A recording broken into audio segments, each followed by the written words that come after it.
Now for the whole house I'm running 12 volt on everything except for the mega tree. I decided to use 5 volts for that.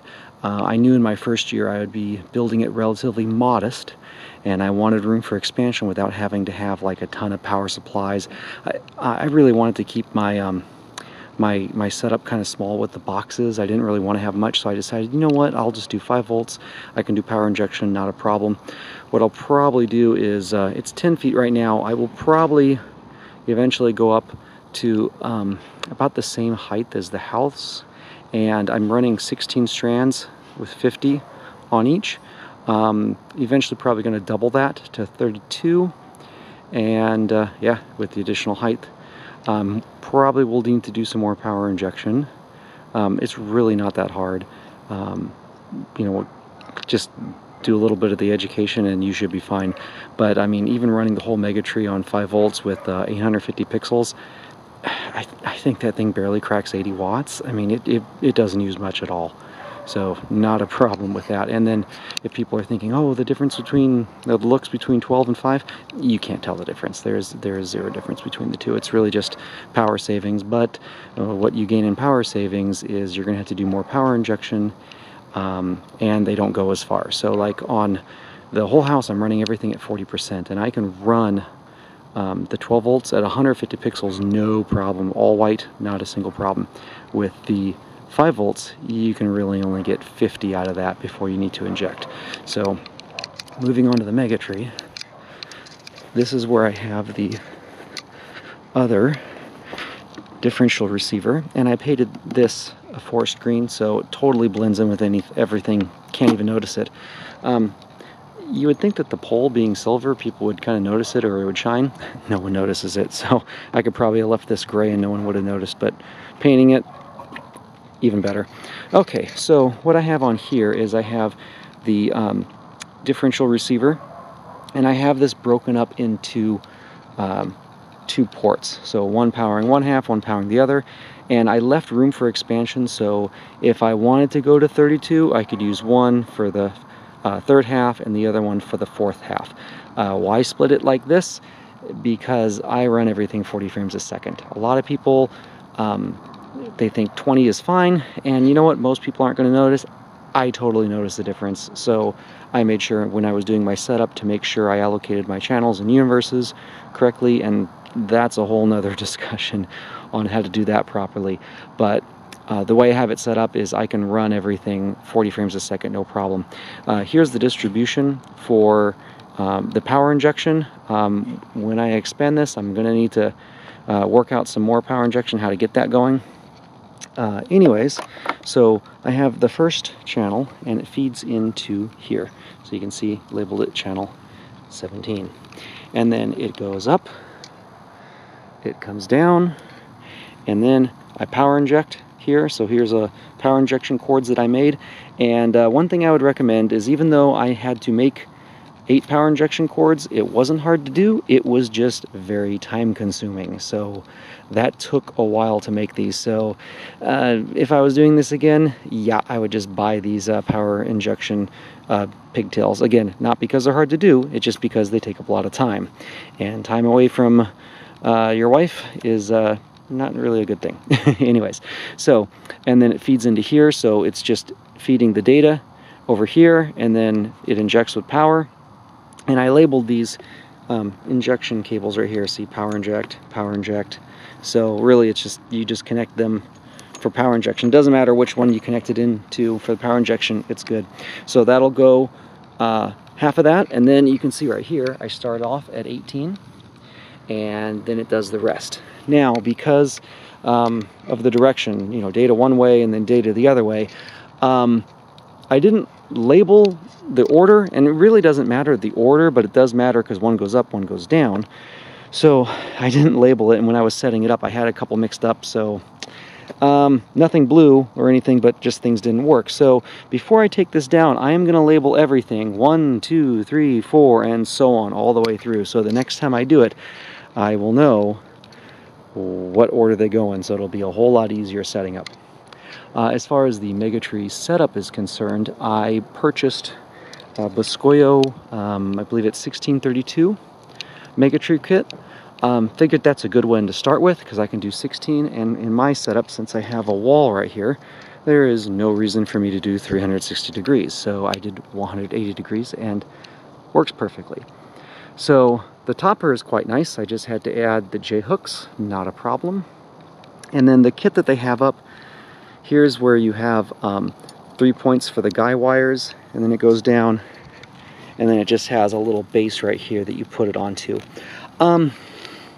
It works fine, but we had these major California winds this year, and I was really worried about my mega tree falling over because it was pulling up these guy wires, and I had to constantly come out here and kind of repound them down, and then eventually I got bigger stakes to put that in. And then what I also did as extra safety is I just attached 2 of these kind of cords, and I put them on to the top here of my wall, so that way, worst case scenario, if these cords came undone in the wind, it would really just kind of flop over. It wouldn't fall on anything, and that'd be fine. So also in the winds, when the winds were going crazy, I noticed this kept slipping down. So the tensioners, you can tension this all you want. In the winds, this is going to kind of start slipping down. So I eventually I did put one of these in originally, had that really tight, but that wasn't tight enough. So I had to get one of these pipe clamps and put that on there, and that kind of stopped everything. But make sure you wear gloves, because when I had to put this in as an emergency repair, the wind was going crazy, my wife was holding this up, I jammed the drill into my thumb and scraped my thumb up pretty good. So yeah, make sure you wear gloves when you do these things. So what I am definitely going to do for sure on my next year is this setup. Even though you can do it yourself, it is a little hard to do and it's not that secure. I'm going to build the portable hole that Walter Monkhouse has on his webpage, and then that way I can just have the portable hole, stick it here, put in just a couple of guy wires, and I'm done. I won't have to worry about wind at all. I'll be safe for sure. I've seen some of the other guys out there, and I've seen their big megatree setups, and they all have the portable hole, and let me tell you, that megatree is not going anywhere.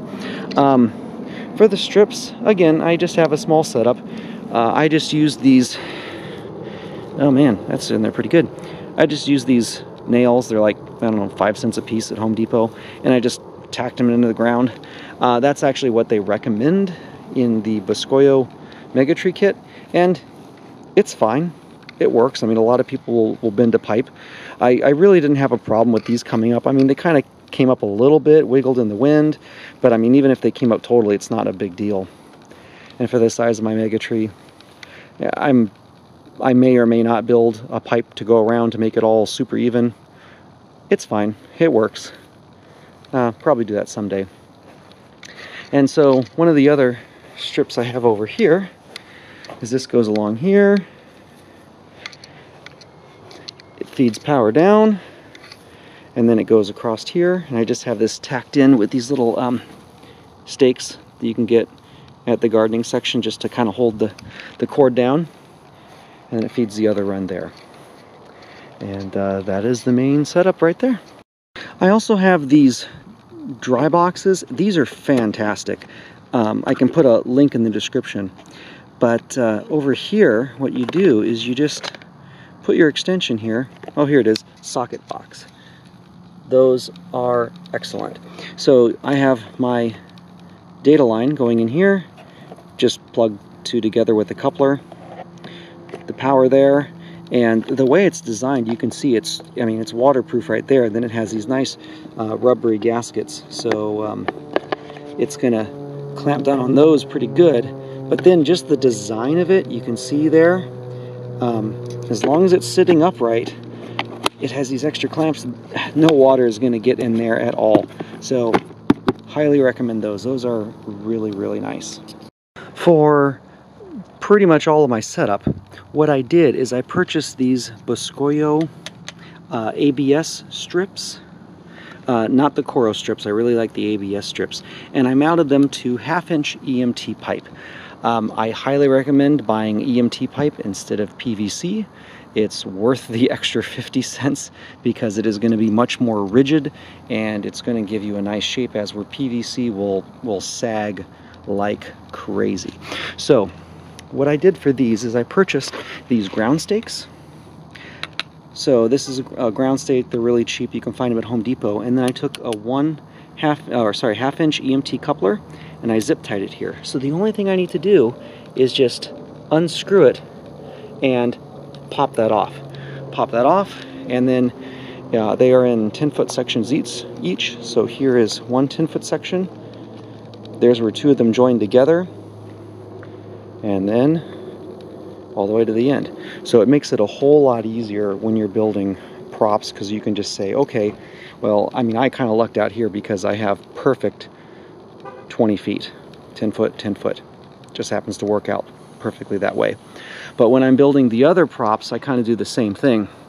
So 10 foot, another 10 foot. But then when I get to a section that's going to be a little bit shorter, then of course, you can see right here, this is not exactly 10 feet. So it goes here, and then it goes to the end there. Same with these mounts right here. So this is not exactly 10 feet, but it's the same concept. EMT pipe, ABS strips connected, really modular. Now, for how in the world did I attach these to the house? Really easy. Just get these little eye hooks, you drill them into the concrete, paint them the color of your house. You will not see them in the daytime. It works great. Then all you have to do is just zip tie it. So here I just have one point down here, one point down here. I'm done. So same with the garage, point here, point here. This is modular, so this vertical breaks down, and then it connects in here. I have a 90 degree, and it goes across there and down. For the arch, I have the straight piece as one piece, but then it breaks at the curve, which is right about here. So it breaks at the curve, and the curve goes around and it goes down. So on the front of the house, I just have, what do I have? One here, one here at the very, very top for the eye hooks, and then down.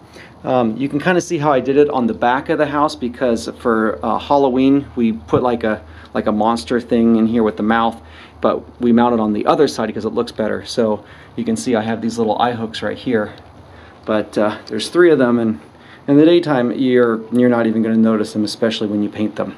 What I did for the fascia setup was a little bit differently, and I'll tell you what I did, but I'm definitely going to do this differently next year. So my original thought was I'm going to have as minimal like mounting points on the front of the house as possible so they wouldn't be visible. I know a lot of people use those PVC clips and they just kind of keep them affixed to the house, but I need to have the wife approval factor, so I didn't use those because they would be an eyesore during the rest of the year, and I didn't want to unscrew them every single year. So what I did, in the same way, I have little eye hooks.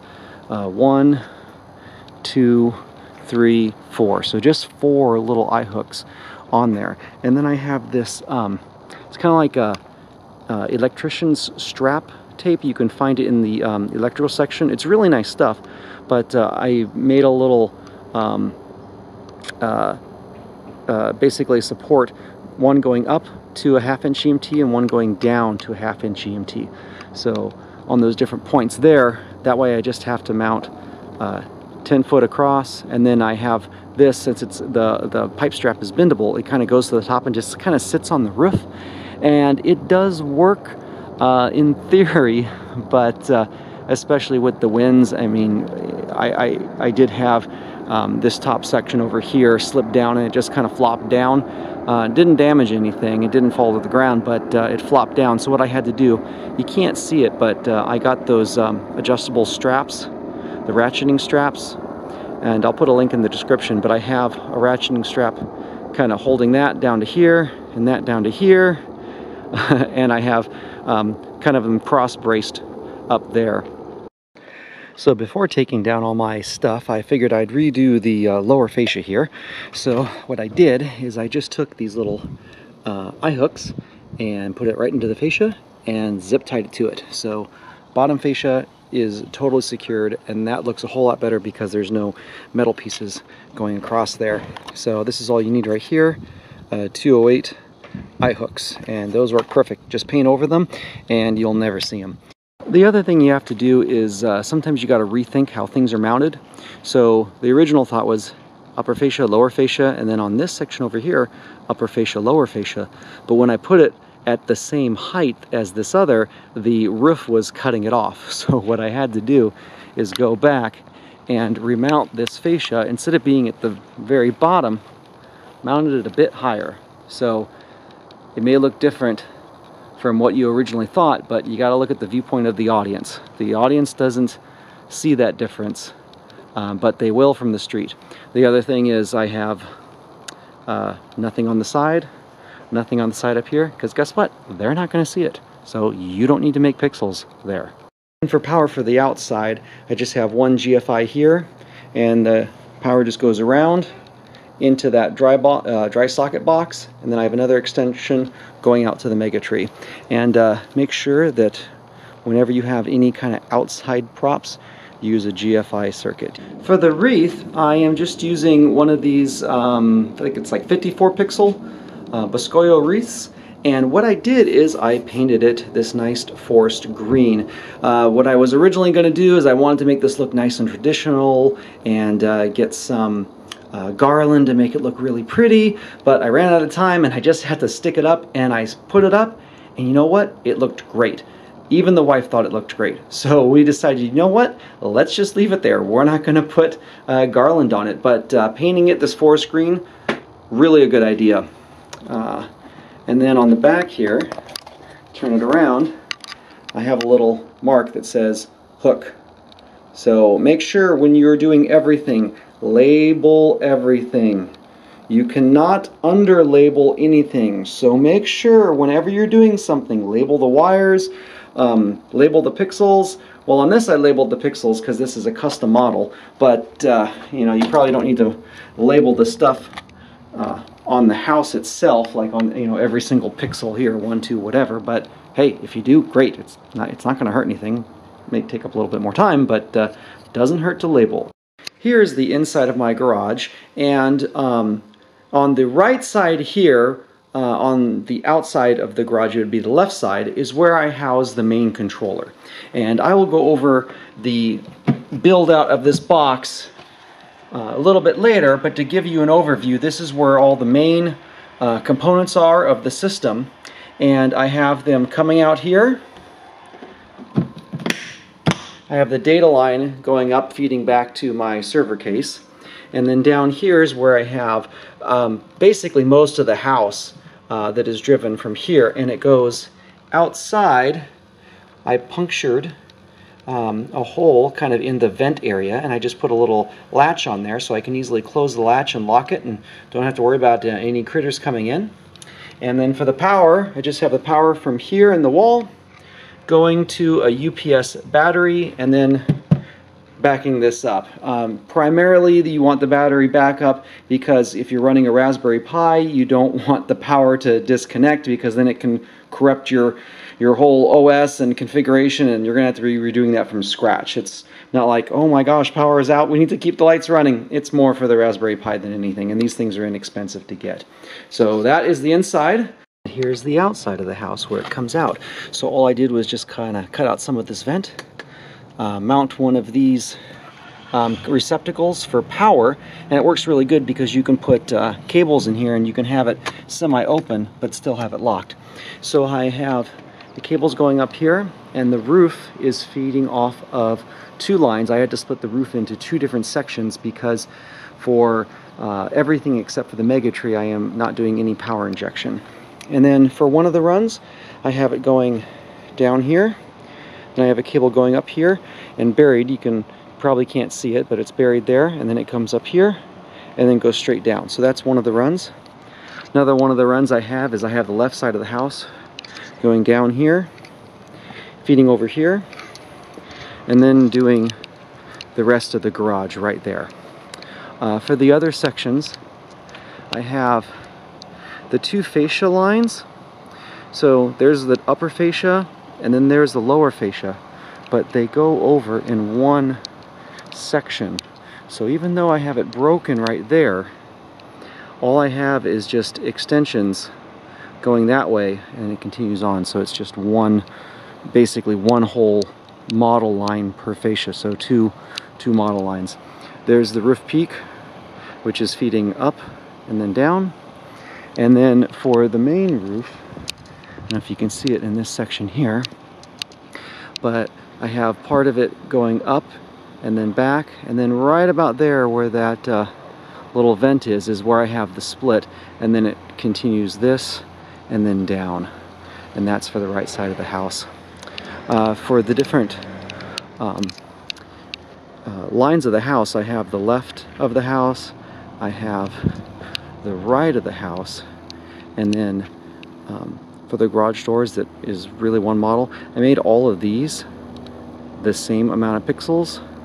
It just makes it a whole lot easier. I also have two data lines. They're the gray wires you can see here, and they feed the two differential receivers. I just kind of ran out of time and I just tacked them up. Eventually I want to put like 4 or 5 lines in a conduit, make it all nice and pretty. But those two data lines go underneath the fascia, and then one feeds down to a box behind the arch here, so it's nicely hidden out of view, and then the other data line goes down and it feeds over to the mega tree. So in this box right here, I just have one of these cable guard boxes kind of everyone uses. They're fine for small things, but when you start adding a bunch of other stuff, it really fills up quick. So I just put a little lock on here for any people who decide to think they're smart. And I also put these warning stickers as a kind of a theft prevention, possibly. I mean, even though most people really haven't had any trouble, I'd rather just kind of make sure I don't have any trouble. So 12 volt meanwhile power supply, and then I have 4 ports here. One of the ports drives the arch here, and then the arch goes down, and then I have a little wire going up here, and that goes to the wreath. The other line goes to the ground one right here, so it just goes down. I just have 60 pixels, and definitely room for expansion there if I needed to. And then this was kind of a last minute addition, but I had 120 extra pixels and I wanted a tune to sign, so I took one of these ports and went to Home Depot and just quickly made one of these boxes. So I got the Coro, just drilled it out. It looks terrible but once you put one of these diffusers on, like they use for ceilings and kitchens, it gives it a really nice retro look. And when you put text across there for tune to, totally legible, anyone can read it. This is one of these MTM case guard ammo crates. They're only about $20 and they are excellent. I can fit a whole lot more items in here than you can with the cable guards. Those are nice for, you know, just a couple things, but if you want to fit more in, highly recommend one of these cases. So one of the reasons I mounted this box inside my garage is I wanted to keep it out of the elements. I wanted easy accessibility in case I needed to repair anything, and I wanted to keep it away from any potential thieves because this took a lot of work to create and a lot of expense. So replacing the receivers, you can do that relatively inexpensive and replace one pretty easily, but this main box with your main Falcon controller, probably not. So in the back here, I just have one of these plastic pegboard mounts. I had it lying around. You could really use anything that just kind of keeps it up off the ground. And I just cut it to size, fixed it to the bottom with some screws, and I mean, I can just detach it right there and right there if I needed to, pull the whole thing out in case I needed to mount anything on the bottom. The holes lined up for some of the stuff, but most of the stuff is not going to line up, so you just drill where you need, and there you go. So you can drill the standoffs, just put the any kind of board you want to mount onto there, drill it with a little drill, and then put the standoffs, you're good to go. I did make this so I can expand further out, because right now I'm only using like 7 of the 16 ports. So I do have one power supply here, but if I moved a couple items around, not too hard to do, I can mount a second power supply in here, and if I really wanted to go crazy, I can put more power supplies here, but probably not going to be necessary. So the power is going in here, and then I have the power split off, so it goes to just a little 3-plug power tap, and then power goes to here into this 12-volt 350 watt mean well power supply. On every single one of my builds, I got one of these little voltage gauges, so I can just quickly look and see, oh yeah, I'm running 12 volts, no problem. I mean, if this goes down to 11 or 14 and I have some problems, I can quickly see that, oh, my voltage is incorrect. I do have inline fuses on everything, just to be safe. So I have power going to this side of the board, as well as the other side of the board. Room for expansion. There is the differential expansion board, so I can have 4 receivers. In fact, I think you can get, yeah, you can daisy chain 2 of these and have more. But for right now, that's really all I need. So for the power here, one of them is going into the FM transmitter, and I forgot the name of it off the top of my head. I'll put it in the link. But these are excellent transmitters. They are very clear and they work really reliably. In fact, I had this running for like almost 2 months during the summer, just to make sure, you know, I'd break it in, see if it, you know, didn't disconnect or any problems, and it worked fantastic. Then I have just a basic switch here, and then the Raspberry Pi 3. And so I have the data going all into the switch, and then out to the Falcon board here. And on every single, let's see, like on the power supplies here and the audio leads out, I have these ferrite cords. They do take a little kind of extra interference, extra buzz from all the electronics just kind of away, so it makes it nice and clean. Now, yes, I am running the Raspberry Pi audio. It's not the best, it does work. I originally tested a lot with the Sound Blaster Play 3, which, yes, it is definitely superior audio, but I was running into a small latency issue.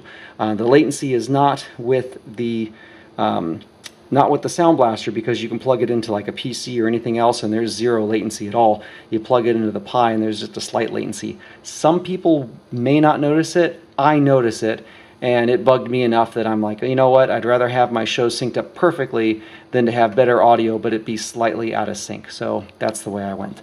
I'll try and troubleshoot and see kind of, you know, if there's any settings or whatever I can do to kind of remove the latency, hopefully. But if not, that's probably the best you can do. But yeah, if you're running a PC or laptop or anything else like that, definitely recommend getting a good sound card. So I just have a fan here powering off the fan output of the Falcon controller, and just kind of keeps it nice. And I do have a fan vent up there, and so I don't have any dust. Actually, I think I do have a dust cover on this, and this just snaps off. Oh yeah, I do have a dust cover. Yeah, I'll put that on later. So a little dust cover there to keep any dust from falling in, and then I also have an intake here. I don't have a fan here because I don't need to push it through, but I do have a dust cover there as well. So that way the hot air, or sorry, the cold air comes in, goes across the power supply, and then pulls all the way up and across. And I've done power measurements on this. I'm only running 40% brightness, but even with everything on white, I mean, I barely peak 100 watts. And this is kind of most of the house, not the Mega Tree, but most of the house, not a problem at all. Runs really nicely. So that is my main box. Then I have the cables coming out here, little clamp there that you can find at Home Depot. Everything is of course labeled, so there's the different connectors, S4, S3, whatever, lines up. Some of them I labeled them exactly what they were. The other ones I'll kind of go back and label them, but that way I know exactly what is what. And then I just have this zip tied up here as just kind of strain relief, and then it goes outside. So that is the main show controller box. As for mounting the box to the wall, what I'm using is a French cleat. You can find these at any one of the picture frame sections. So one part goes here, one part goes into the wall. Then all I have to do is put it right up there, and it's mounted, and I can easily take it down to work on the box. I am now on the top of my roof, and I'm going to show you how I did my layout up here. So for the back upper part of my roof, I have the lead going up through here, and then going up this way, and then about at the halfway point, which is right about here, because I run everything 40 frames a second, I kind of had to keep the amount of channels and stuff I had kind of low, and also because of power. I mean, I could have power injected here, but I split this model up into two, and I believe I did the split in the X-Lights, not the X-Lights, the Falcon controller. And so then I have this other cord right here, and this is coming off of another port, and all this is just monoprice 4-cord speaker wire. You can see right here, monoprice 18-4 18 AWG 4 conductor. It works excellent. I haven't had a single problem with that at all. So the second part is going up here, and then it splits right up into here, and then that does the rest of the run over there and then down. And then for the peak of the roof, I have it coming in through there, going up and down. And so that is the roof peak, pretty easy enough. The fascias are just two individual lines, which I already mentioned. Now, as far as how I bolted it to the top, I know a lot of people use clips and they drill into the roof. I didn't want to drill into the roof, especially since we're going to be redoing our roof, and I didn't want to poke any holes into it. So I wanted to try to keep as minimal impact to the roof as possible. What I did here is I just like everything else, I have it mounted, the pixels mounted to this Boscoyo ABS strips, and then mounted to 1/2-inch EMT pipe, and just kind of laying it down. I mean, it'll stay pretty good there, but you got to secure it in case wind or anything happens. And in fact, in California, we had a lot of wind recently, and so I had to redo my fascias, at least the upper fascia, because the wind was blowing that around. But the upper fascia held really good, no problems here. So what I did on these is I just took some zip ties, and then these ratcheting straps, I just have ratcheted to here. And where else do I have another one? There we go. Ratcheted there, ratcheted to there. And then the sides, they hold pretty well. I think I may have put a strap on it or something. I don't remember. I may have done something. Oh yeah, see, I just have this little strap, and that's just really holding it. I mean, the worst case scenario is it would just kind of fall and flop down, but it wouldn't fall to the ground, but it didn't even move. So no problem there. And then for the roof peak, what I did is I put little, you can kind of see it, I put little bungee cords, just kind of going down underneath the fascia with little eye hooks just to kind of hold it, give it a little bit of tension. But then, same with those ratcheting straps, these are really useful. I did a couple zip ties here, put a ratcheting strap, and then ran it to here. And that holds that in place, and this hasn't even budged a single inch, no problem there. And then for the upper fascia, I just have ratcheting strap to there, ratcheting strap to there. I'm sure I can make it more secure, doing different clips or whatever, and I may do that in the future, but for right now, this works pretty well. Haven't had any issue, at least with these. The upper fascias I did fix, so got the ratcheting strap there. That should hold it up pretty good. So that is my upper roof layout. Looks really good from the ground. Make sure you kind of have them kind of facing up or facing to your audience. The other thing I try to do when putting away my pixels is I try to match kind of two runs as best as possible, and then I just zip tie them to himself. So I just have one zip tie here holding it, another zip tie right over here holding it, and it just makes this whole thing easy to transport. So I already took this part down, zip tied those two together, took this part and this part, zip tied those together. So then I'll do the same with those two, and then the same with those two. A lot easier to put away, and a lot easier to take up because you're just taking 2 at a time. So 2 zip ties, that's all you need. Here is all of my roof and all of my fascia, and they're tied 2 together with the zip ties, and I'm going to put them all up here in this nice little empty space above the garage where a lot of people probably don't store things. Well, I found I can store my pixels here and it'll be just fine. This is where I put my mega tree. This is just temporary. I'll probably have a bigger mount now, but right now they're just kind of draped over. So that's the mega tree. Everything else is going up here and going up here. All my pixels are up. There you go. Pixels mounted there, mega tree there, mega tree pole there, extra stuff there. Main box, pulled all the cables in, wrapped them up, and the 2 other receivers there. And that's how I store them. And I even have room for more. Probably going to save this spot right here for arches. Make sure you label everything. You cannot over-label things. So here I have roof left, roof left, and then I have A, which goes to A.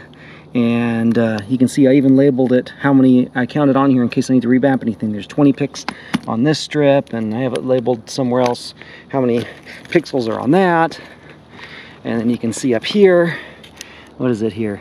B, and then that goes to B, which connects into there. And then I have rooftop, 30 picks for that strip. So yes, label everything. If you want to make extensions or do long runs, I highly recommend getting a box of this. This is Monoprice 18 AWG 4-conductor speaker wire, and it's, if you want to look it up online, it's PID 13735. So what you do is you just take 2 of the wires, twist them together for ground. One goes for data, one goes for power, and there you go. You can have a really long run. I think I have like 20-30 feet for my longest run. No problem whatsoever. You can never have enough pigtails. I thought I had enough pigtails. I just barely ran out. So make sure you buy lots of pigtails. Male, female, you can never have enough of these things. If you're going to do power injection, I recommend that you buy the power injection tees. They were easy enough for me to make, but they were very time consuming to make on my mega tree, even though I only have a 16 strand mega tree. So if I was doing this over again, I would have bought the power injection tees. If you want to do long runs, not sure how long you're going to need for some of the runs, then use the speaker wire. GE Silicone 2. This stuff is fantastic. I bought the small tube. Well, actually, I bought the big tube, but it's not easy to use. This way, you can just kind of stick it in your back pocket, and if you need to, squeeze a little silicone in some of the spots to make sure it's extra waterproof, it dries clear, and 30 minutes and you're ready to go. So this stuff is fantastic, especially when you're kind of drilling around the house and you pull a screw out and it's like, oh man, I left a hole up there and I don't want termites to come in. Well, put a little of this stuff in there, works great. Labeler, label everything. If you don't use a Sharpie, use a labeler and put your labels on everything because you will forget. You can never have enough zip ties. Make sure you buy lots of zip ties. So I got these on sale. The black ones tend to be UV protected, so it'll work out in the sun a lot. If you're just doing something temporarily, the whites will work fine. You typically can't find the whites in UV, but if you're just having it out there for, a season or two, it's totally fine. But for everything else, make sure you get the UV. But yeah, buy a ton of zip ties. Big, small, you'll go through them pretty quick. Boscoyo strips. These are excellent. They make a really good product over there at Boscoyo. So if you're going to do any pixel mounting and you don't want to drill the holes yourself, use the Boscoyo strips. They are excellent. For your power supplies, you do not want to cheap out on power supplies. If you have bad power, it could cause problems. It can cause weird things. It can, cause a fire. So make sure you get good quality power supplies. The Meanwells, those are excellent, good quality power supplies. They run really efficiently, nice and cool. They will automatically adjust the fan according to how much load. And where I buy them from is Holiday Lighting. It's holiday.lighting. That's it, www.holiday.lighting. Purchased a number of power supplies for them. Always keep a spare just in case. And I have had no problems with these. These are great, and this is a great place to buy them from. You get them nice and quick and they're a really good price. To power my Raspberry Pi, I got one of these little adapters that goes from 12 volt over to a micro USB. So all I do is tap into my power supply and it goes right into my Raspberry Pi. Yes, I could plug in there and power it there, but you know what? It takes up less room doing that. As far as splicing your wires together, I chose to go with the butt crimp connectors, so I crimped them and then I heat shrink them together. I didn't have really any rain this season, just kind of a little bit of a misting here and there, but no problems. We'll have to see how they hold up in a big rainstorm, but they seem to be sealed pretty good. It does take a lot of time because I pretty much made all my extensions and made all my pigtails, so that took up a lot of time. So you could use these, or you could also use like dolphin connectors. I bought a couple of those. You're going to be stripping a lot of cables, and this is a really nice stripper. It's by Vice Grip Irwin, and you just stick your cables in there and it will automatically adjust and strip the cables. And this works really nice because you can strip multiple cables at once. So if you have your pixels with the 3 cords, when you cut them off, you just stick it right in there. It automatically adjusts the tension and it strips them real easily. So this makes wire stripping fun.